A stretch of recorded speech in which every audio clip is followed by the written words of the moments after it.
Hello, আসসালামু আলাইকুম। সবাইকে স্বাগতম জানাচ্ছি আমার আরেকটি নিউ ব্লগে। আশা করছি আপনারা সবাই ভালো আছেন এবং আপনাদের দোয়ায় আমিও আলহামদুলিল্লাহ ভালো আছি। তো এই ব্লগটা বেসিক্যালি গত শনিবারের, অ্যান্ড আপনারা যে সাউন্ডটা শুনতে পাচ্ছেন সেটা হচ্ছে ঈদ মিলাদুন্নবী উপলক্ষে প্রতি বছর পাকিস্তানি কমিউনিটি থেকে প্রত্যেকটি পাকিস্তানি জেন্টস এখানে আমাদের বাসার পিছনে যে মেন রোডটা ওখান দিয়ে রেলি যায়, ওরা গজল গাইতে গাইতে যায় এবং আমাদের প্রিয় নবীজি হজরত মোহাম্মদ সাল্লাল্লাহু আলাইহি ওয়াসাল্লামের স্মরণে অনেক দোয়া দুরূদ পড়তে পড়তে যান প্রতি বছরই। তো সেদিনও যাচ্ছিলেন, যদিও দেখা যাচ্ছিল না, ভিজিবিলিটি কম ছিল ব্যাক সাইড থেকে, বাট আমি তবুও ট্রাই করেছি একটুখানি রেকর্ডিং করে আপনাদের সাথে শেয়ার করার। অ্যান্ড স্পেশালি ওদের যে গজলগুলো গাইতে গাইতে যাচ্ছিল সেগুলো আমার খুবই ভালো লাগছিল।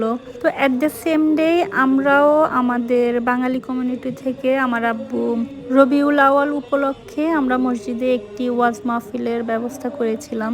তো যেখানে বয়ান দিবেন হচ্ছে মিলান কেন্দ্রীয় মসজিদের ইমাম সাহেব। তো তিনি ডিরেক্টলি আমাদের বাসায় আসবেন, আমাদের বাসা থেকে মসজিদে যাবেন, তাই ওনার জন্য আমরা নাস্তা টাস্তা রেডি করছিলাম। আর ওইদিকে আবার মাহফিল শেষে ইমাম সাহেব এবং ওনার সাথে দুই একটা ফ্যামিলিও আসবে আমাদের বাসায় ডিনার করতে, তাই আমরা মসজিদে গিয়ে আবার তাড়াহুড়ো করে বাসায় চলে আসব ওনাদের জন্য খাবার দাবার রেডি করার জন্য। তো আশা করছি আজকের ব্লগটা আপনাদের কাছে ভালো লাগবে। তো এই তো ওনারা কাছাকাছি চলে এসেছেন, অ্যান্ড এখানে আমি নাস্তা রেডি করে রেখেছি, ফল ফ্রুট কেটে, অ্যান্ড চাটা আমি ওনারা আসলেই দিব, তাই ওনাদের জন্য অপেক্ষা হচ্ছিল।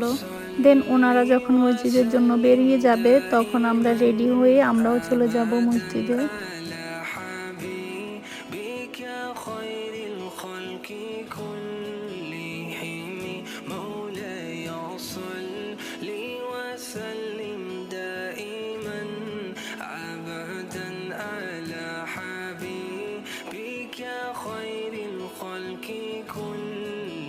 এইদিকে মাশাল্লাহ আমার মেয়েকে খুবই কিউট লাগছিল বোরকা অ্যান্ড হিজাবে, অ্যান্ড সে তো খুবই দুষ্টামি করছিলেন, এক্সাইটেড ছিল যে সে মসজিদে যাচ্ছে নামাজ পড়তে।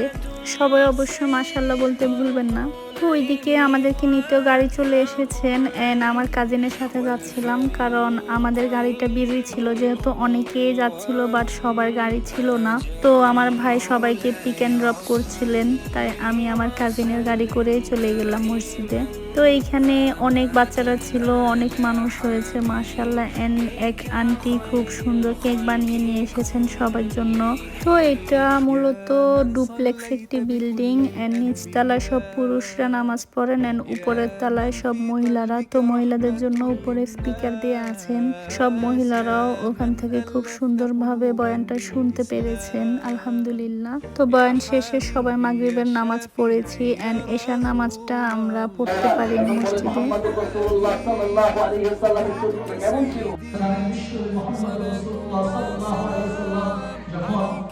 আপনার তায়েফে গেলেন ইসলাম প্রচার করার জন্য, সেখানে তায়েফের বলা বলছে। ওইদিকে বয়ান শেষে সবাইকে এক প্যাকেট করে তবারুকে দেওয়া হয়েছিল, অ্যান্ড তবারুকের মধ্যে ছিল জিলেবি, নিমকি, সিঙ্গারা, তারপর হচ্ছে মিষ্টি। তো খুবই মজা ছিল, অ্যান্ড গরম গরম ছিল, একদম ফ্রেশ বানানো, খুবই ভালো লেগেছে। মাগরিবের নামাজ শেষে আমরা সবাই বাসায় চলে যাব, যেহেতু সবাই এশার নামাজের পরে আমাদের বাসায় চলে আসবেন ডিনারের জন্য, তাই আমরা বাসায় গিয়ে সবকিছু রেডি করব। আর এই মসজিদ এরিয়াটা ছিল হচ্ছে আমার বড় চাচুর বাসার কাছে একদম। তো আমার বড় চাচুর বাসায় যখনই আমরা যাই আমার কাছে খুবই ভালো লাগে, কারণ ওনার বাসার আশেপাশে এই যে খুব সুন্দর বাংলো বাড়িগুলো দেখতে এত বেশি ভালো লাগে, একদম মন জুড়িয়ে যায়। দিনের বেলা হাঁটতে তো আরো বেশি ভালো লাগে, কোনো এক সময় গেলে আমি আপনাদেরকে দেখাবো ইনশাআল্লাহ। তো আশা করছি আপনাদের আজকের ব্লগটা ভালো লেগেছে, এন্ড ভালো লাগলে অবশ্যই আপনারা like, comment, share and subscribe করতে ভুলবেন না। টিল দেন সবাই ভালো থাকবেন, সুস্থ থাকবেন। আল্লাহ হাফেজ।